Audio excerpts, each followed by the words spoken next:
Good evening aspirants. Welcome to Coach Up ISC Learning Platform. My name is Manish Shukla और आज हम geography वाला module continue करेंगे। जो लास्ट लेक्चर था इस मॉड्यूल में, वहाँ पे हमारा जो डिस्कशन था वो था major domains of the earth, पृथ्वी के प्रमुख परिमंडल पे। उसमें जो सब टॉपिक्स हम डिस्कस कर रहे थे वो था एटमॉस्फियर, वायुमंडल। एटमॉस्फियर के बारे में हमने वहाँ पे क्या देखा था, इसके स्ट्रक्चर को पढ़ा था और संरचना के बारे में हमने देखा था। वहां पे स्ट्रक्चर के अलावा कॉम्पोजिशन देखा था और एटमॉस्फेरिक प्रॉपर्टीज जैसे कि एटमॉस्फेरिक प्रेशर, दबाव, डेंसिटी, घनत्व, टेम्परेचर, तापमान। तो इन सारे टॉपिक्स के पे हम लोगों ने चर्चा की थी। मैंने आप लोगों को बताया था कि एटमॉस्फेरिक स्ट्रक्चर में क्या होता है कि ये डिफरेंट लेयर्स होती हैं। इसमें troposphere, stratosphere, mesosphere, ionosphere, exosphere मैंने बताया था वहाँ पे आप लोगों को। फिर कंपोजिशन में मैंने बताया था कि किन किन गैसेस से मिलकर बना होता है। नाइट्रोजन होती है, ऑक्सीजन होता है, आर्गन होता है, कार्बन डाइऑक्साइड होता है। उसके अलावा मैंने बताया था कि इन अलग अलग गैसेस की क्या इनका सिग्निफिकेंस क्या होता है, क्या इंपॉर्टेंस होती है। फिर थर्ड चीज जिस पे हमने डिस्कशन किया था वो था प्रेशर, डेंसिटी एंड टेम्परेचर। वहाँ पे मैंने आपको बताया था कि एटमॉस्फेरिक प्रेशर क्या होता है, कैसे कहीं पे लो प्रेशर होता है, कहीं पे हाई प्रेशर होता है। डेंसिटी मैंने बताया था कि जैसे आप अर्थ के सरफेस से ऊपर जाते हैं, अर्थ का ग्रेविटेशनल पुल कम होता जाता है और डेंसिटी भी कम होती जाती है। वायु जो है, एयर जो है वो रेयरर होता जाता है जैसे आप कि अर्थ के सरफेस से आपकी हाइट बढ़ती। फिर टेम्परेचर के बारे में हमने डिस्कस किया था कि कैसे जो टेम्परेचर होता है ट्रोपोस्फियर में, जैसे आप ऊपर जाते जाते हैं टेम्परेचर क्या होता है, घटता है हाइट के साथ। तो ये सारी चीजें हम लोगों ने डिस्कशन कर ली थी। ये लेक्चर जो देख रहा हो वो एक काम करे, पहले जाके जो प्रीवियस लेक्चर्स है उनको देखे, एक कॉन्टिन्यूम बनाए, एक कॉन्टिन्यूम में पढ़ेंगे तो बेहतर चीजें समझ में आएंगी। ठीक है, तो आज के लेक्चर में हम आगे स्टार्ट करेंगे इसके major domains of the earth में। अब आपका क्या क्या कंप्लीट हो गया, मैंने लिथोस्फीयर कंप्लीट करा दिया आपका, भूमंडल, हाइड्रोस्फीयर है जलमंडल, एटमॉस्फेयर और या वायुमंडल। ये तीन आपके टॉपिक्स हो गए। आज जिस टॉपिक पे हम लोग डिस्कशन करेंगे वो है बायोस्फीयर, जीवमंडल। अब आप इस स्लाइड को थोड़ा सा एक बार देख लीजिए, फिर मैं आपको इसको एक्सप्लेन कर दूंगा।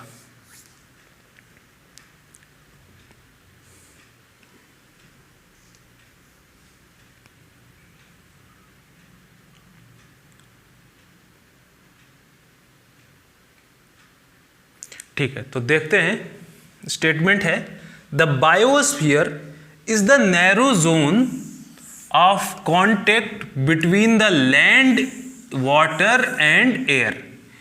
It is a narrow zone of contact among land, water and air. यह एक नैरो जोन है। कैसा जोन, जहां पे लैंड या जिसको हम दूसरे टर्म्स में बात करते थे लिथोस्फीयर, भूमंडल, वाटर या हाइड्रोस्फीयर, जलमंडल, ठीक है, एयर, एटमॉस्फियर, वायुमंडल। तो ऐसा जोन जहां पे ये तीनों एक दूसरे से इंटरैक्ट करते हैं, क्लियर, लैंड, वाटर और एयर, जहां पे ये तीनों एक दूसरे से इंटरैक्ट करते हैं, वहां पे क्या बन जाता है, वहां पे बन जाता है बायोस्फीयर, क्लियर, जीवमंडल, क्लियर।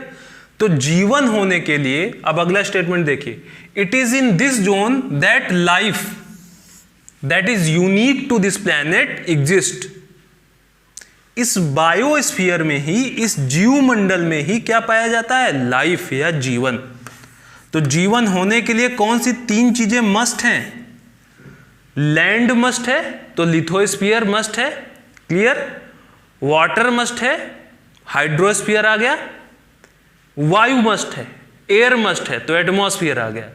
तो जब एटमॉस्फेयर, लिथोस्फीयर और हाइड्रोस्फीयर ये तीन इंटरेक्ट करते हैं, तो जहां पे इंटरेक्ट करते हैं एक दूसरे से, वही वो जोन होगा जहां पे लाइफ या जीवन एग्जिस्ट कर सकता है। तो उस नैरो जोन को हम क्या बोलेंगे?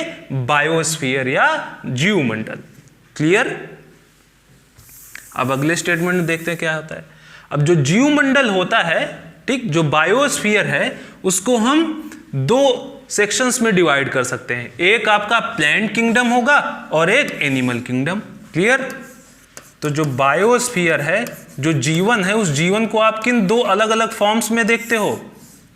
एक आप प्लांट के रूप में देखते हो और एक एनिमल्स के रूप में, फ्लोरा एंड फौना, जंतु और पादप। ठीक है? तो ये दो अलग अलग सेगमेंट्स में आपको लाइफ या जीवन आप इन दो सेगमेंट्स में पाते हो, या तो वो प्लांट होगा या तो वो एनिमल्स होंगे। क्लियर? फिर अगला स्टेटमेंट है, all the living organisms including humans are linked to each other and to the biosphere for survival. तो ये बायोस्फीयर में जो कुछ भी लाइफ है, चाहे वो कोई भी एनिमल हो चाहे प्लांट हो, क्या ये एक दूसरे के साथ वाटर टाइट कंपार्टमेंट में अलग अलग रहते हैं? नहीं, हम सब लोग, आपने एक कॉन्सेप्ट पढ़ा होगा फूड चेन या फूड वेब। तो जितनी भी लाइफ है वो एक दूसरे से एक चेन में, एक वेब में क्या कर रहती है? कनेक्टेड रहती है। तो बायोस्फीयर में जो लाइफ है वो वाटर टाइट कंपार्टमेंट्स में नहीं है, बल्कि वो एक दूसरे के साथ कांटेक्ट में है, इंटरेक्शन में है। ठीक है? और वो सब मिलके बायोस्फीयर या जीवमंडल का निर्माण करते हैं। ठीक है? तो हमने क्या देखा? हमने देखा कि बायोस्फीयर या जो जीवमंडल होता है, it is a narrow zone where land, air and water interact. Clear? ये एक ऐसा जोन है जहां पे भूमंडल, वायुमंडल और जलमंडल पारस्परिक क्रिया करके जीवन को सुलभ बनाते हैं, लाइफ को अवेल कराते हैं, ऐसी अपॉर्चुनिटीज क्रिएट करते हैं। ठीक है? वो होता है आपका बायोस्फीयर। अब बायोस्फीयर में जो लाइफ होगी वो दो टाइप से हो सकती है, एक एनिमल किंगडम और एक आपका प्लांट किंगडम। अब जो लाइफ होती है बायोस्फीयर में वो इंटरैक्ट करती है एक दूसरे से। क्लियर? तो ये तीन चीजें, चार चीजें हम लोगों ने बायोस्फीयर में देखी। अब इस डायग्राम के थ्रू समझते हैं बायोस्फीयर को। आप देखिए, ये बायोस्फीयर है कि नहीं? यहां पे आप क्या देख रहे हैं? एनिमल, बर्ड्स देख रहे हैं ना? तो एनिमल किंगडम का पार्ट हो गया ये बर्ड्स, और यहां पे ये आप ट्रीज देख रहे हैं, तो ये प्लांट किंगडम का हो गया। तो ये लाइफ हो गई कि नहीं? Biosphere is all about life. ठीक है? अब आप मुझे बताइए यहां पे कि अगर यहां पे लाइफ एग्जिस्ट कर रही है, ठीक, तो लाइफ कब एग्जिस्ट करेगी? जब वहां पे लैंड हो, एयर हो और वाटर हो। ये जहां पे इंटरैक्ट करेंगे वहीं पे बायोस्फीयर होगा। तो देखिए यहां पे तीनों अवेल होंगे।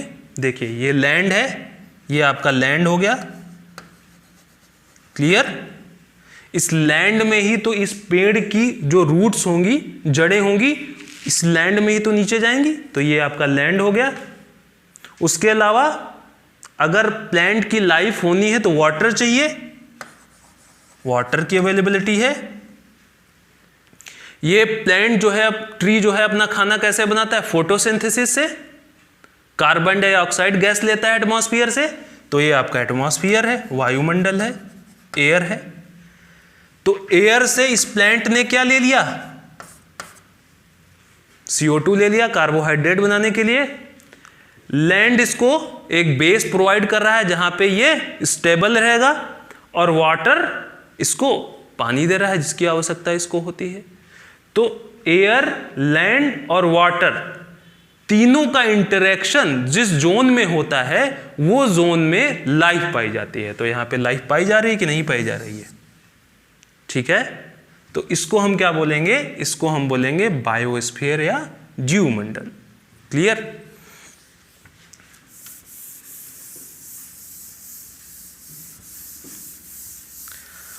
अब चलते हैं नेक्स्ट टॉपिक में।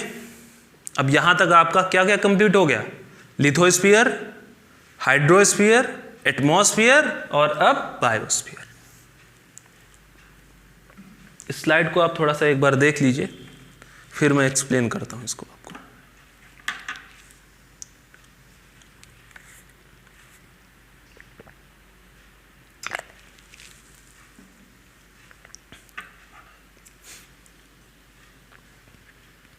ठीक है, मैं बताता हूं। ये स्लाइड है interaction among the domains of the earth. पृथ्वी के परिमंडलों की पारस्परिक क्रिया, कैसे जो डोमेन्स ऑफ द अर्थ हैं, लिथोस्फीयर, हाइड्रोस्फीयर, एटमॉस्फेयर, वो कैसे एक दूसरे से इंटरैक्ट करते हैं। क्लियर? उस इंटरेक्शन की बात हम लोग यहाँ पे कर रहे हैं। तो इसको अलग अलग एग्जाम्पल से समझेंगे। जैसे सबसे पहले बात करें कटिंग ऑफ फॉरेस्ट, जंगलों का कटाव। तो जंगल क्या है? प्लांट है, मतलब लाइफ है। अगर लाइफ की जहां पे बात होगी वहां पे क्या आ जाएगा? बायोस्फीयर, जीवमंडल। तो आप जब जंगल काटते हो, बायोस्फीयर में कोई बदलाव करते हो, तो कैसे बायोस्फीयर में जो चेंजेस आप लाते हो उसकी वजह से जो बाकी 3 डोमेन्स हैं, एटमॉस्फेयर, हाइड्रोस्फीयर और लिथोस्फीयर, उस पे कैसे इंपैक्ट पड़ता है, ये कैसे इंटरेक्शन होता है, उसकी बात हम यहां पे करेंगे। तो अगर आपने क्या किया, फॉरेस्ट को काटा, बायोस्फीयर में आपने मॉडिफिकेशंस किए, तो उसका इंपैक्ट, कटिंग ऑफ फॉरेस्ट अगर आप करते हो तो लिथोस्फीयर पे क्या इंपैक्ट पड़ेगा, आप बताइए। जो फॉरेस्ट होता है, जो प्लांट होता है, उसकी रूट्स क्या करती हैं, जड़ें, वो जो सॉइल होती है, सॉइल लेयर होती है, उसको पकड़ के रखती है। तो जैसे आप जंगलों का कटाव करते हो तो सॉइल डिग्रेडेशन होने लगता है, मृदा अपरदन होने लगेगा आपका। ठीक है?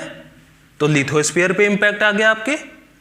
फिर एटमॉस्फेयर की बात करें तो आप सभी लोग जानते हो कि जो प्लांट होते हैं वो क्या है, major sink of carbon dioxide. जो कार्बन डाइऑक्साइड गैस होती है एटमॉस्फेयर में, उसको क्या करते हैं, एब्जॉर्ब करते हैं। ठीक है? तो आपने बायोस्फीयर में चेंज किया और उसका इंपैक्ट कहां पड़ रहा है, एटमॉस्फेयर। तो CO2 जो सिंक होती है उसमें कमी आ जाएगी। आपको एक इंटरेस्टिंग फैक्ट बताता हूं, इंटरेस्टिंग। अमेज़न जो फॉरेस्ट है साउथ अमेरिका में, it is called longs of the forest. 20% oxygen approximately यहां से जनरेट होती है।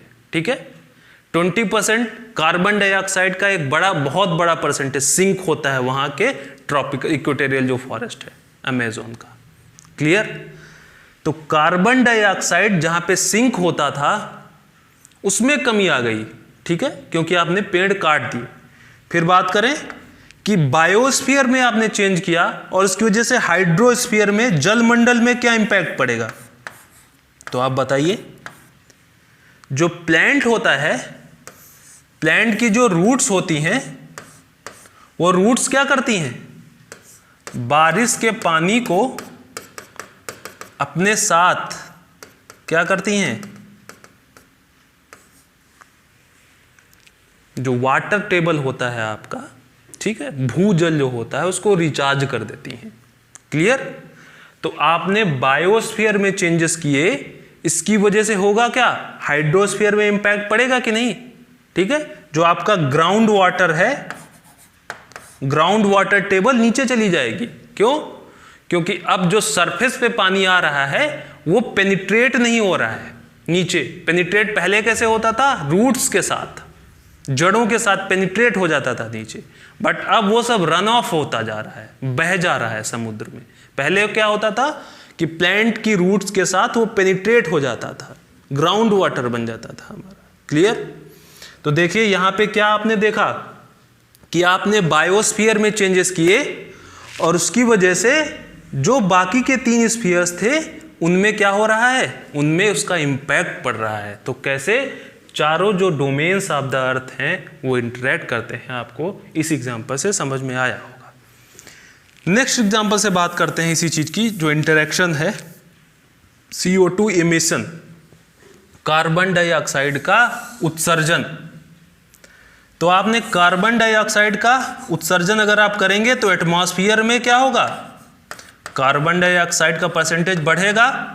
कार्बन डाइऑक्साइड हम सब जानते हैं एक ग्रीन हाउस गैस है, एक ग्रीन हाउस गैस है, तो अर्थ का टेम्परेचर बढ़ेगा। अगर अर्थ का, पृथ्वी का तापमान बढ़ेगा तो उसकी वजह से बाकी के सब स्फीयर्स भी क्या होंगे, उस पर इंपैक्ट पड़ेगा। एग्जाम्पल लेके देखते हैं, जैसे कि आपके जो हाइड्रोस्फीयर है इस पे क्या इंपैक्ट पड़ेगा। तो आप देख रहे होंगे carbon dioxide green house gas है, इसकी वजह से अर्थ का टेम्परेचर बढ़ा है।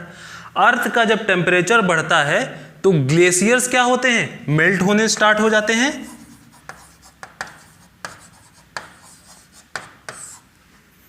ठीक है, हिमनद पिघलने शुरू हो जाते हैं। तो देखिए हाइड्रोस्फीयर पे इंपैक्ट पड़ेगा उसका।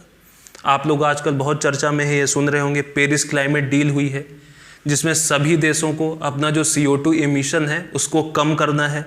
क्यों? क्योंकि अगर CO2 एमिशन कम नहीं करेंगे तो अर्थ का जो टेम्परेचर है वो इंडस्ट्रियल रेवोल्यूशन के बाद मोर देन 1.5 डिग्री सेंटीग्रेड बढ़ता जा रहा है। ठीक है, अर्थ का टेम्परेचर बढ़ता जाएगा तो ग्लेशियर्स मेल्ट होते जाएंगे। और ग्लेशियर्स क्या हैं, सोर्स ऑफ रिवर्स, नदियों के स्रोत हैं। नदियों पे हमारी डिपेंडेंसी बहुत अलग अलग चीज़ों के लिए है। जो मेन डिपेंडेंसी है वो क्लीन वाटर के लिए है। ठीक है, तो हाइड्रोस्फीयर पे हमने देखा इसका इंपैक्ट पड़ा, एटमॉस्फेयर में कुछ चेंज हुआ, उसका हाइड्रोस्फीयर पे इंपैक्ट हुआ। लिथोस्फीयर पे कैसे इसका इंपैक्ट होगा, हो क्या रहा है कि ग्रीन हाउस गैस CO2 का जो इमिशन हो रहा है, इसकी वजह से जो क्लाइमेट चेंज हो रही है, जलवायु परिवर्तन हो रहा है, उसकी वजह से जो वाटर आपका जो फ्रीक्वेंसी थी, वाटर फ्रीक्वेंसी जो है वो कम हो गई है और वाटर इंटेंसिटी ज़्यादा हो गई है। इसको आप ऐसे समझिए कि भारत में अगर पहले 45 दिन बारिश होती थी एक साल में, तो अब वो 20 से 25 दिन तक सिमट के रह गई है। ठीक है, 45 दिन की बारिश अगर 20 दिन में होगी तो उससे इंपैक्ट क्या होगा, ज़्यादा इंटेंसिव होगी तो लिथोस्फीयर जो हमारा सॉइल है वो क्या होगा, इरोड होगा कि नहीं, तो लिथोस्फीयर पे इसका इंपैक्ट पड़ेगा। क्लियर। फिर अगला देखें हम, बायोस्फीयर, जीवमंडल। जीवमंडल पे CO2 इमिशन और इससे एसोसिएटेड जो एटमॉस्फेरिक चेंजेस हैं उसका क्या इंपैक्ट पड़ेगा। आप लोगों ने आजकल न्यूज़ में बहुत पढ़ रहे होंगे, टिड्डी दल का हमला, पाकिस्तान से आई टिड्डी, इंडिया में छाई टिड्डी। ठीक है, तो वो टिड्डी क्या है, ये जो टिड्डियों का हमला, ये जो फिनोमिना है वो ईस्टर्न अफ्रीका से ये आपके टिड्डी दल निकल रहा है। ईस्टर्न अफ्रीका में ऐसा क्या हुआ, ये क्लाइमेट चेंज का इंपैक्ट है, जलवायु परिवर्तन का इंपैक्ट है।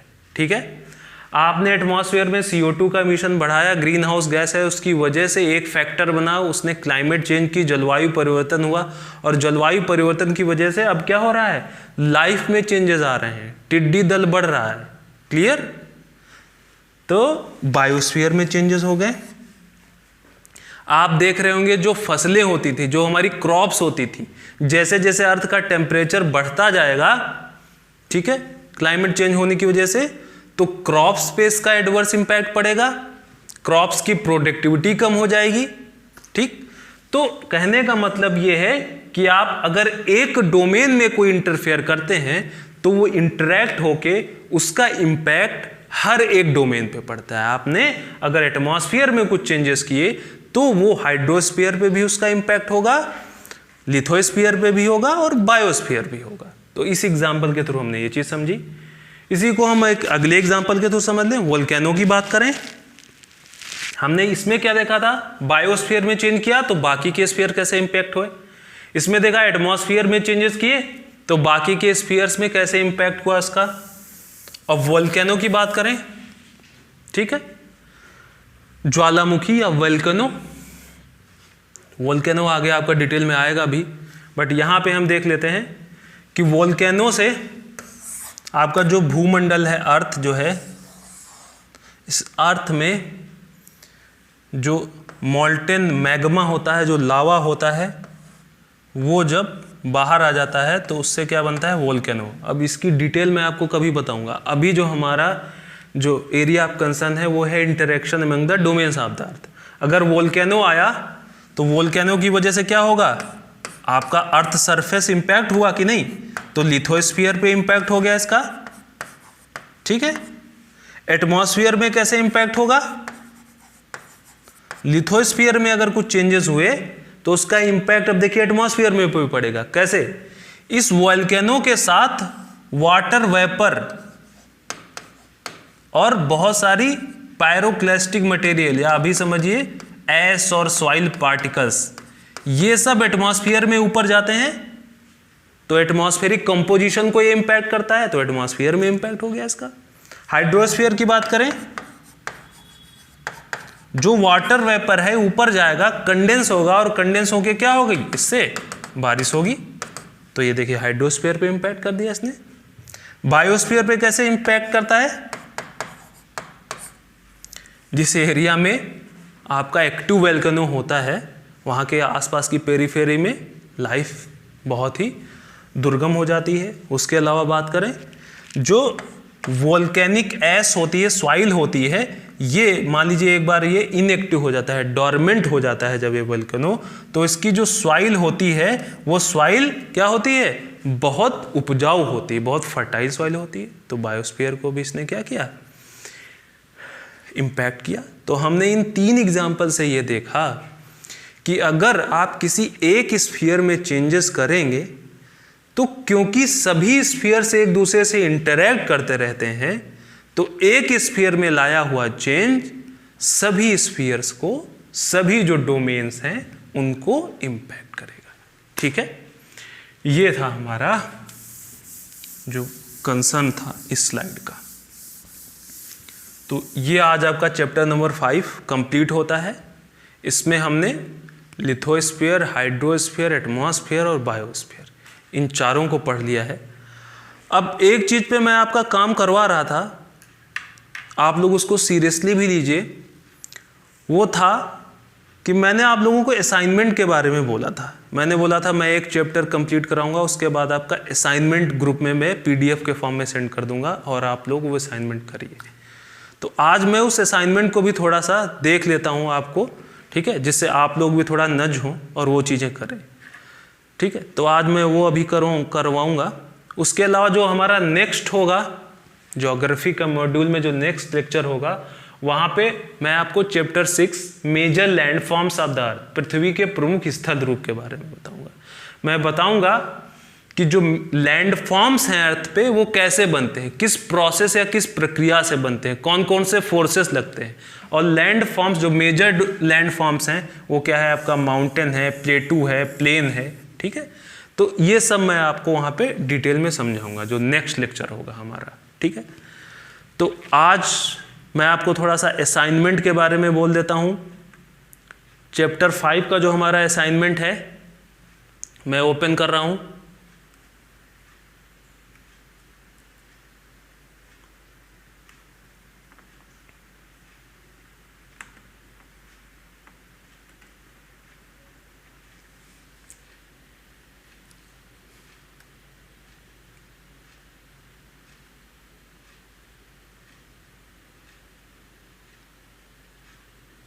इसमें ऑब्जेक्टिव और सब्जेक्टिव दोनों टाइप के क्वेश्चंस हैं।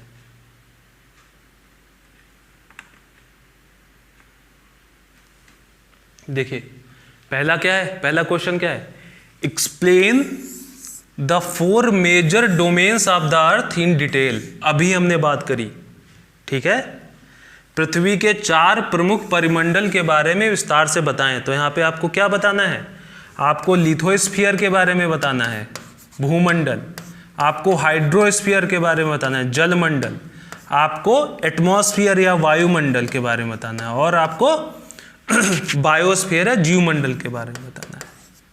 लिथोस्फीयर के बारे में बताएंगे, लिथोस्फीयर क्या होता है, फिर आप कॉन्टिनेंट्स के बारे में वहाँ पे समझाएंगे।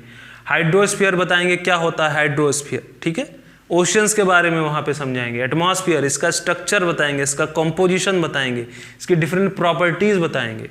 बायोस्फीयर में मैंने अभी आपको आज के ही लेक्चर में बताया। तो ये चीजें यहाँ पे डिटेल में एक्सप्लेन करनी है। आपका क्वेश्चन नंबर 1। जो क्वेश्चन 2 है वो क्या है, name the major continents and oceans of the earth and explain them by drawing the map. महाद्वीप और महासागरों का नामांकन करें और उन्हें मानचित्र खींचकर समझाएं। मैंने आपको हर एक चीज को मैप के थ्रू समझाया है, एक एक कॉन्टिनेंट बनाना मैंने आपको सिखाया है। तो आप यहां पे आपको क्या करना है, आपको मैप बनाना है, ठीक है। टास्क नंबर 3 देखें। टास्क नंबर 3 है name the different layers of the atmosphere and explain their character. वायुमंडल की विभिन्न परतों का नाम बताएं और उनकी चरित्र की व्याख्या करें। तो मैंने जब एटमॉस्फेयर पढ़ाया था तो वहां पे बताया था आपको स्ट्रक्चर में बताया था कि मैंने आप लोगों को कि अर्थ का जो एटमॉस्फेयर होता है वो लेयर्स में पाया जाता है। ट्रोपोस्फीयर, स्ट्रेटोस्फीयर, मीजोस्फीयर, ठीक है, आयनोस्फीयर, एक्सोस्फीयर, ऐसे करके मैंने बताया था। फिर मैंने बताया था ट्रोपोस्फीयर में क्या कॉम्पोजिशन होता है, ट्रोपोस्फीयर की टेम्परेचर की क्या प्रॉपर्टीज होती हैं, स्ट्रेटोस्फीयर का क्या कॉम्पोजिशन होता है, इसकी टेम्परेचर की क्या प्रॉपर्टीज होती हैं। तो ये आपको टास्क नंबर 3 में करना है, ठीक है। टास्क नंबर 4 है आपका why the earth is called the blue planet. पृथ्वी को नीला ग्रह क्यों कहा जाता है? तो सब आप सभी को पता है ब्लू प्लैनेट इसलिए कहा जाता है क्योंकि अर्थ पे वाटर है। फिर आपको वाटर या हाइड्रोस्फीयर के बारे में थोड़ा सा एक्सप्लेन कर देना है इसमें। फिर देखिए हम task number 5, why is the northern hemisphere called the land hemisphere. उत्तरी गोलार्ध को स्थलीय गोलार्ध क्यों कहा जाता है? तो जब मैंने मैप आपको बनाया था तो वहाँ पे मैंने आपको दिखाया था कि देखिए ये है 0 डिग्री के साउथ में, और 0 डिग्री के साउथ में अफ्रीका का थोड़ा सा पार्ट पाया जाता है, अफ्रीका का थोड़ा सा पार्ट है, ऑस्ट्रेलिया है आपका, ठीक है, और ऑस्ट्रेलिया के अलावा थोड़ा सा यहाँ पे साउथ अमेरिका है। जबकि आप नॉर्दर्न हेमिस्फीयर में जाएंगे तो यहाँ पे आपका नॉर्थ अमेरिका भी पड़ेगा, ठीक है, नॉर्थ अमेरिका भी है, यूरोप भी है आपका पूरा, अफ्रीका का पार्ट है, यूरोप है, ठीक है, यूरेशिया एशिया वाला पूरा पार्ट है, ठीक। तो वहां पे आप पाएंगे कि इसको लैंड हेमिस्फीयर इसलिए कहा जाता है क्योंकि यहाँ पे लैंड का परसेंटेज सदर्न हेमिस्फीयर के मुकाबले बहुत ज्यादा है, ठीक। अगला टास्क देखें, why is the biosphere important for living organisms. जीवित प्राणियों के लिए जीवमंडल क्यों महत्वपूर्ण है? जीवमंडल पे ही लाइफ पाई जा सकती है।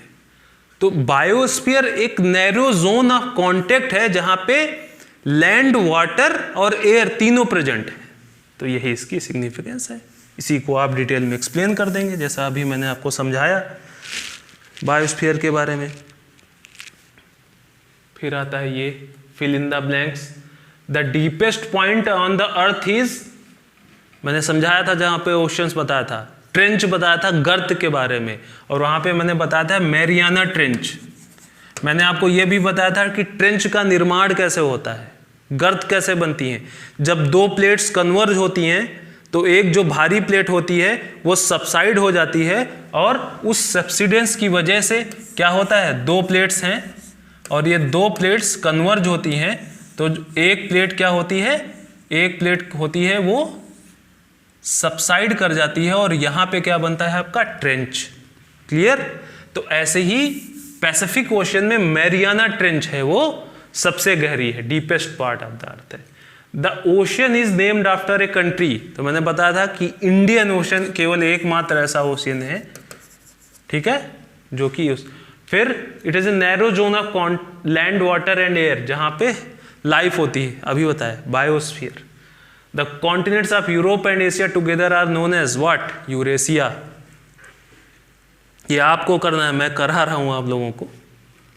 The highest mountain peak on the earth is, बताइए। Mount Everest. The mountain range that separates Europe from Asia is, क्या है? बताइए, यूराल पढ़ाया था मैंने आप लोगों को। The continent of the North America is linked to the South America by what? देखिए ये था आपका नॉर्थ अमेरिका, ठीक है, और ये था आपका साउथ अमेरिका। ये एक नैरो जोन था, इसको क्या बोलते हैं? नैरो जोन ऑफ लैंड, जो कि दो कॉन्टिनेंट्स को कनेक्ट करता है। बताइए, ठीक है। The major constituents of the atmosphere by percentages, सबको पता होगा। The domains of the earth consisting of solid rock is what? Lithosphere. Which is the largest continent? Asia. ठीक है, क्लियर। तो ये रहा आपका असाइनमेंट नंबर 5, चैप्टर 5 का असाइनमेंट। अब यहाँ पे तो मैंने आपको ब्रीफली बता दिया, आपको इसको क्या करना है, आपको इसको असाइनमेंट बनाते जाना है। आखिरी में एक ऐसी स्टेज आएगी जहाँ पे जितना भी एनसीईआरटी आप कवरेज कर रहे हैं वो असाइनमेंट्स के रूप में एक नोट्स बन जाएगा, आपके बंडल ऑफ नोट्स बन जाएंगे, और वो रिवीजन के टाइम आपको बहुत हेल्प करेंगे। ठीक है, तो आज के लेक्चर में इतना ही, मिलते हैं नेक्स्ट लेक्चर में, और वहाँ पे मैं आपको major land forms of the earth बताऊँगा। ठीक है, थैंक यू।